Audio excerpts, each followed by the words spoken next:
The park ranger gave us 3 rules before we entered the campground. The first was normal, the second was strange, the third was simple. If you hear someone calling your name from the trees after midnight, do not answer. We laughed when he said it. We stopped laughing at 2 in the morning, when my little brother heard our mother calling him from somewhere deep in the forest. The problem was, our mother had been dead for 6 years. This happened last summer when my younger brother Ethan and I decided to take our first camping trip together as adults. We hadn't always been close. After our mother died, Ethan became withdrawn. I moved to another state for work, and eventually our conversations became the occasional birthday text or phone call. So, when he suggested spending a weekend camping in a national forest, I agreed. I thought it might be good for us. We chose a campground several hours from the nearest town. It wasn't one of those popular campgrounds with bathrooms, families, and rows of RVs. This place was different. There were only a handful of primitive campsites, scattered through hundreds of acres of forest. No cell service, no electricity. Just trees, mountains, and a dirt road that seemed to disappear into the wilderness.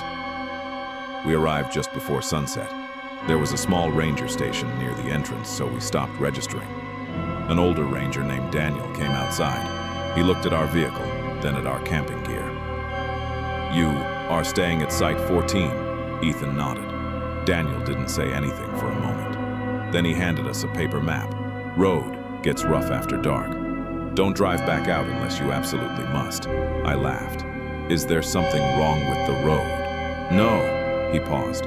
"Just don't." Something about the way he said it made me stop smiling. Before we left, he gave us 3 rules. The first was obvious. Keep food secured because of bears. The second was stranger. If you see a campsite that isn't on your map, don't go into it. Ethan raised an eyebrow. "An illegal campsite?" Daniel shook his head. "No. You'll know if you see it." That answer didn't make any sense. Then came the third rule. If someone calls your name from the woods after midnight, don't answer. Ethan laughed. "Seriously?" Daniel looked directly at him. "Seriously?" I thought he was messing with us. He wasn't. We reached Site 14 about 20 minutes later. It was beautiful. A small clearing surrounded by pine trees, with a narrow stream running behind it. We set up the tent, built a fire, cooked dinner, and spent most of the evening talking about our mother. It was the first time we'd really talked about her in years.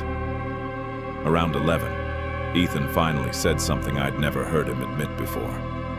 "I still dream about her." I looked at him. "What kind of dreams?" He stared at the fire. "She keeps telling me she's waiting somewhere." I didn't know what to say, so I changed the subject. We eventually went to sleep. At least I thought we did. I woke up sometime after midnight because I heard footsteps outside the tent. Slow footsteps. Crunch, pause, crunch, pause. I held my breath. Ethan was asleep beside me.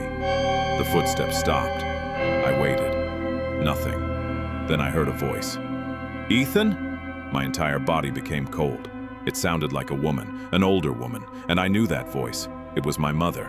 I didn't move. I didn't even breathe. The voice came again. "Ethan, honey?" Ethan suddenly sat upright. "Mom." I grabbed his arm. "Don't." He looked at me. "What?" "Don't answer." For several seconds, neither of us moved. Then we heard footsteps retreating into the trees. Ethan whispered, "That sounded exactly like her." I know. Neither of us slept after that. At sunrise, we walked around the campsite. There were no footprints. Nothing. I tried convincing myself it had been another camper. Maybe someone had been joking. Maybe we'd both been half asleep. Then Ethan found something near the edge of the clearing. A piece of red fabric caught on a branch. He picked it up. It was an old scarf. My mother's scarf. I knew it immediately.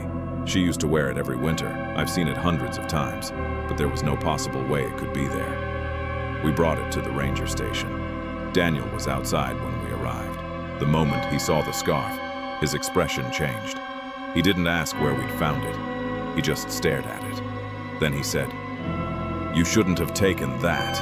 Ethan became angry. "What is this place?" Daniel looked toward the forest. "Did you hear someone last night?" Neither of us answered. He sighed. "Come inside." The ranger station was filled with old maps, photographs, and handwritten reports. Daniel pulled a file from a cabinet. He opened it on the desk. The first page contained a photograph of a woman, my mother. My knees almost gave out. I stared at the photograph. It was the same picture we had kept in our house for years. Daniel explained that 6 years earlier, my mother had gone missing while hiking in this region. She had never been found. I already knew that. What I didn't know was that her disappearance had occurred only a few miles from Site 14. Daniel turned another page. There were reports from other campers. People hearing voices. People see figures between the trees. And several reports of missing hikers. But one detail appeared repeatedly. The people who disappeared had all reported hearing someone they loved calling them from the forest shortly beforehand. I asked Daniel why the park hadn't closed the area. He looked at me. Because we don't know what we're dealing with. Then why let people camp here? We don't advertise this area. He pointed to the map. Most people who come here don't even know Site 14 exists. I looked at Ethan. Suddenly, I understood why Daniel had warned us. We asked him about the scarf. He wouldn't explain where it came from. Instead, he told us to leave, immediately. We returned to the campsite and packed everything. The sky was already getting dark. As we drove away, Ethan looked out the passenger window. "Stop!" I hit the brakes. "What?" He pointed toward the trees. "There!" I looked. Nothing. Then between two trees, I saw someone standing there. A woman. Long dark hair, red scarf. She was facing away from us. I couldn't see her face. Then she slowly raised one hand. She waved. Ethan started crying. "That's Mom." I didn't stop the car. I accelerated. We didn't speak until we reached the ranger station. Daniel was waiting outside. He looked at us. Then on the road behind us. "You saw her?" It wasn't a question. I nodded. He walked over to the driver's window. "Whatever you do, don't go back." I asked him the question I'd been afraid to ask. Was that really my mother? Daniel stared at me for several seconds. Then he said, "I don't know." That answer stayed with me, because he could have lied. He could have told me it wasn't her. Instead, he admitted that he didn't know. We left that night. Ethan and I barely spoke during the drive home. For months afterward, he refused to talk about the trip. Eventually, though, he called me. It was around 2 in the morning. His voice was shaking. "She's here." I sat up in bed. "Who's there?" "My mom." I didn't understand. Then I heard it, through his phone. A woman's voice, very faint, very distant. "Ethan." He started crying. I told him to hang up. He did. Neither of us slept that night. The next morning, I searched for information about the campground. I found something buried in an old local newspaper archive. Site 14 hadn't always been a campground. Before the area became protected land, there had been a small settlement there.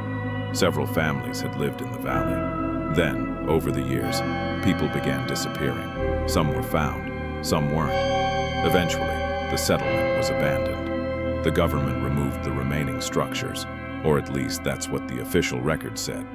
But one old photograph showed something that wasn't supposed to exist anymore. A small cabin, deep in the woods, and besides it, a woman wearing a red scarf. The photograph had been taken decades before my mother was born. I still don't know what we heard that night. I don't know why that scarf was waiting beside our campsite. And I don't know what my mother, or whatever looked like her, wanted from my brother. But there's one thing I know. A few weeks ago, Ethan called me again. He said he'd been having the same dream. He was standing in the forest. It was completely dark, and our mother was standing several yards away. She never came closer. She just kept saying the same thing. "I'm still waiting." Then Ethan told me something that made my stomach drop. In the dream, he could hear another voice behind her, a man's voice, and it was saying his name. So if you ever find yourself camping somewhere deep in the mountains, and you hear someone you love calling from the trees after midnight, don't answer. Because sometimes the thing calls you isn't trying to find you. It's trying to make sure you find it. If you enjoyed tonight's story, let me know by leaving a like. And if you've ever experienced something you still can't explain, share your story in the comments below. Your experience could be featured in a future episode of The Dark Chronicles. If you're new here, subscribe and join us for new true horror stories every Thursday and Sunday. Until next time, stay aware, stay curious. See you in the dark.